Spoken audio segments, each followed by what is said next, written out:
और मेरा ये पहला प्रयास है, बिल्कुल नई हूँ, लिखती तो बचपन से आ रही हूँ, लेकिन आज आप लोगों के साथ साझा कर रही हूँ। हरियाणा की माँ का अंश हूँ, उत्तर प्रदेश के पिता का वंश हूँ और उन्हें भारत को अपने दिल में लेके चलती हूँ, क्योंकि मैं एक गर्वित फौजी की पत्नी हूँ। और क्योंकि मुझे भारत दर्शन करने का पूरा मौका मिला है, तो अपने ऑब्जर्वेशन से जिन चीज़ों को, जिन घटनाओं को देखती हूँ जो मेरे दिल को छूती हैं, उन्हें मैं अपनी कहानी के रूप में लिखती हूँ। तो आज की मेरी कहानी भी एक सत्य घटना पर आधारित है और इसीलिए मैं कहती हूँ कि मैं लिखती हूँ दिल से और हर कविता, कहानी, किस्से को जन्म देती हूँ कोख से। मेरी कहानी का शीर्षक है एक कठिन सफर का खूबसूरत हमसफर।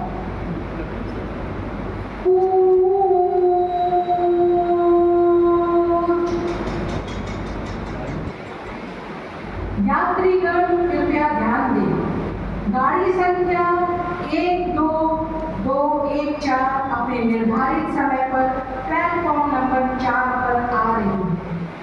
बैंगलोर से चलकर झांसी वाली ट्रेन प्लेटफॉर्म नंबर 4 पर आ रही है। हाथ में सूटकेस थामे और कंधे पर हैंडबैग बिठा लिए विकास ने लगभग भागते हुए जब प्लेटफॉर्म नंबर 4 पर कदम रखा तो राहत की चैन की सांस ली।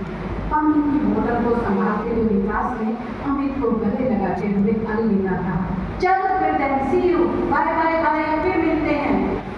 2 महीने की छुट्टी के बाद हाथ हिलाते और हाथ मिलाते ये इंजीनियरिंग कॉलेज के छात्र सालाना छुट्टियां बिताने के लिए अपने अपने घर में जाते हैं और अपने घर झांसी को जाने वाले विकास ने धीमे धीमे स्पीड पकड़ती ट्रेन को बड़ी ही स्टाइल से लपक कर पकड़ और दूर खड़े दोस्तों को हाथ हिलाकर दिखाई करती ट्रेन में रफ्तार पकड़ी। विकास ने पानी की बोतल से 2 घूंट गले को कर दिया। ओह, उससे गला सूख रहा था मेरा। अपनी वर्ग संख्या 19 पर कंधे से उतार कर हैंडबैग को रखते विकास ने कंपार्टमेंट में नजर मारी। सभी सीट खाली सी नजर आई। सूटकेस को नीचे घुसा के जमाते विकास के दिल में एक जिज्ञासा उभरी, काश कोई खूबसूरत सी लड़की हम सफर बनकर सामने वाली सीट पर आ जाए तो सफर का मजा भी आ जाए। अपने जैकेट और गिटार को पूरी सीट पर रखते हुए विकास ने ट्रेन की धुन से धुन मिलाते हुए अपना पसंदीदा गीत बोला, जिंदगी एक सफर है सुहाना, यहाँ कल क्या हो किसने जाना। पानी की बॉटल को भूमि पे डालते विकास की नजरें घूमी रही, फिर तो अधेड़ ऊँट की ग्रामीण महिलाएं हाथों में कपड़ों के थैले थामे पास आती हुई बोली, बेटा 17-18 नंबर सीट यही है ना। अब ये विकास कुछ समझता, सोचता या कह पाता, तभी 2 भारी भरकम सूटकेस और झोला थामे नौजवान बोला, हाँ अम्मा यही सीट है, आप बैठ जाओ मौसी, तुम भी बैठो। विकास को समझते देर न लगी कि यहाँ कल क्या हो किसने जाना। वो कई सफर की ऐसी तैसी। विकास मन ही मन गुदगुदाया, यही सीट थी क्या मेरी किस्मत में, आने को भी अभी अपनी सीट परिवार हो, कौन झेलेगा ही अनपढ़ जाए। विकास बेचैन सा आतुर सा हो, सारी प्लानिंग की वेट हो रही, मन ही मन अपनी किस्मत को पूछ रहा और याद कर रहा था अपने दोस्तों के उस काफिले को जिसमें लड़के लड़कियां साथ पूरे मुंबई और दिल्ली को जाते हैं। बैग में रखे कोक को निकाला, एक ही सांस में कट करने के लिए जूते खोले और ऊपर की सीट पर चढ़कर करवट लेकर लिए। घड़ी देखी तो उसे 11 ही बजे। अब यदि कोई सोने का वक्त हुआ, मन ही मन बोलकर बैग से मोटी सी किताब निकाली और यूं ही बेमन करने लगा। करती दिल की डूबी ट्रेन में न जाने कब उसकी आँख लग गई। सुबह का बहुत थका माना गहरी नींद सो गई। कभी कुछ देर बाद भीड़ सांभर नारियल की चटनी की तेज सुगंध से विकास की नींद खुल गई, लेकिन करवट बदलने को और उनका मुंह देखने को तो जी ही नहीं चाहा। नौजवान लड़के ने विकास को हाथ लगाते हुए इशारे से पूछा, सापड़ ए भाई इन खाएगा तुम? इसके पहले कि विकास हाँ या ना कुछ भी कह पाता, केले के पत्ते पर 3 पीढ़ी नारियल की चटनी के साथ सूखी नारियल वाली चटनी बनाकर पकाया। अब भी ये था और भूख जोरों से लगी, ना बोलने की गुंजाइश तो कतई भी ना थी। लिहाजा आंखों को बोलते और थैंक्स बोलते विकास ने केले के पत्ते को 2 मिनट से थाम दिया। कलाई पर बंधी घड़ी को देखा तो सवाल नहीं। बिजली पर पे बैठी 2 महिलाएं बातचीत में मग्न थी।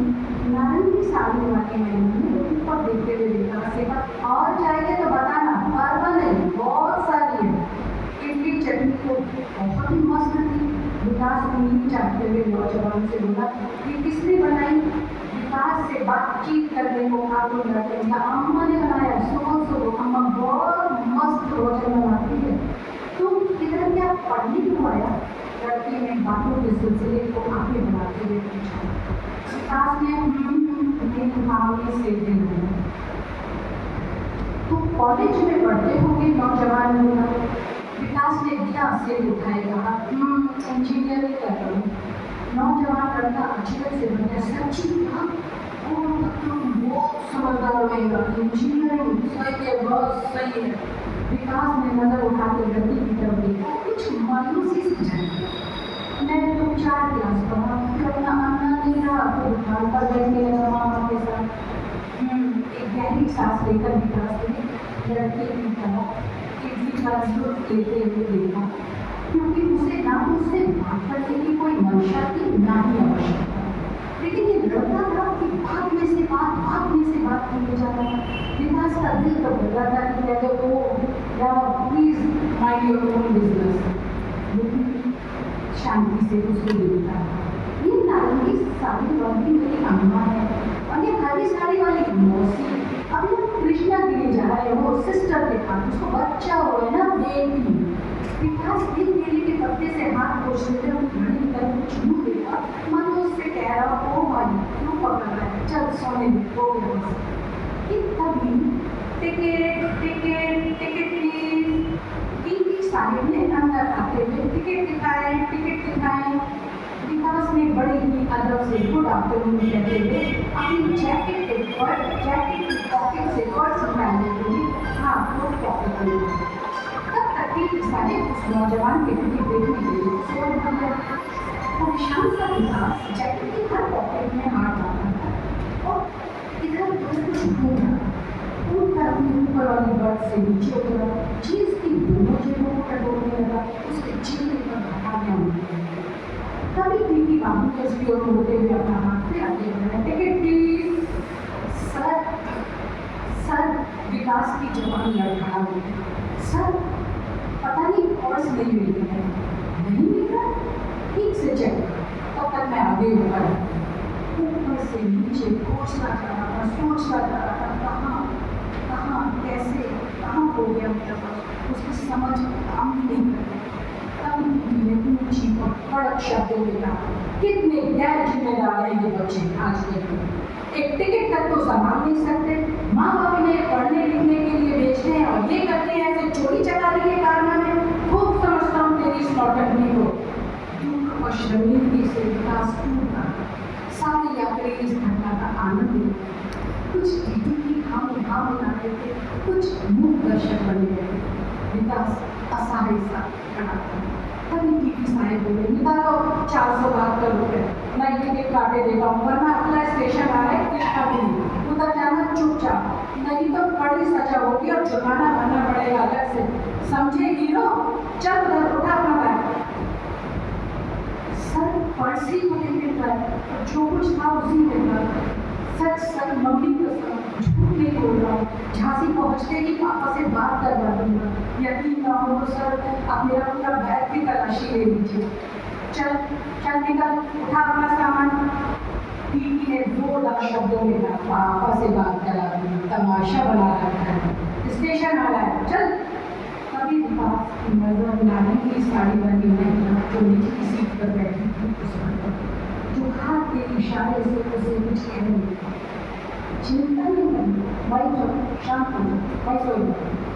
उसने अपनी ब्लाउज के साइड में हाथ डाला, 10-10 रुपए के 2 नोट निकाले और अपने धैर्य से नीला सा नाम दिलाया।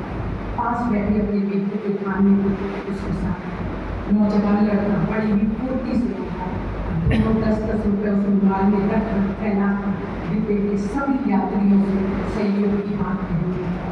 किसी ने 2, किसी ने 5, किसी ने 10, किसी ने 98 और किसी ने 100 रुपए दिए। देखते ही देखते रुमाल खुले छिपते पैसों को खाया। जब उस नौजवान ने उन पैसों को गिना, 498 मैंने अपने टिक्की के हाथ में 472 घुमाते हुए अपनी ग्रामीण भाषा में कहा, साहिब आप पढ़ने लिखने वाला बच्चा है, घर को जाता है ना, अच्छे घर का दिखता है, टिकट का तो साहेब टिकट। बाकी के बचे पैसे विकास आंसू से बीवी हथेली पर रखकर उसकी मुट्ठी को कसकर बंद करते हुए सब ठीक हो गया। माँ है ना, सिर पर हाथ फिराते हुए आंखों में निश्चय असीम प्यार और गुलाब निस्वार्थ ममता में बोली, विकास के लिए ये सब बहुत असहज और असामान्य हो चुका। सुबह का मौका बाथरूम की ओर भागा, हथेलियों में मुंह छुपाए बहुत गर्व पड़ा। आंसू के थमने का नाम ही नहीं ले रहे। प्रेम और कर पिता के न सुनिए। विकास जब 15-20 मिनट बाद डिब्बे में लौटा तो ना वो महिला, ना उसका परिवार और न कोई साथ। आसपास बैठे मुसाफिर ने कहा पिछला स्टेशन कृष्णागिरी था और वो परिवार का दिन करती हुई ट्रेन पूरी रफ्तार पर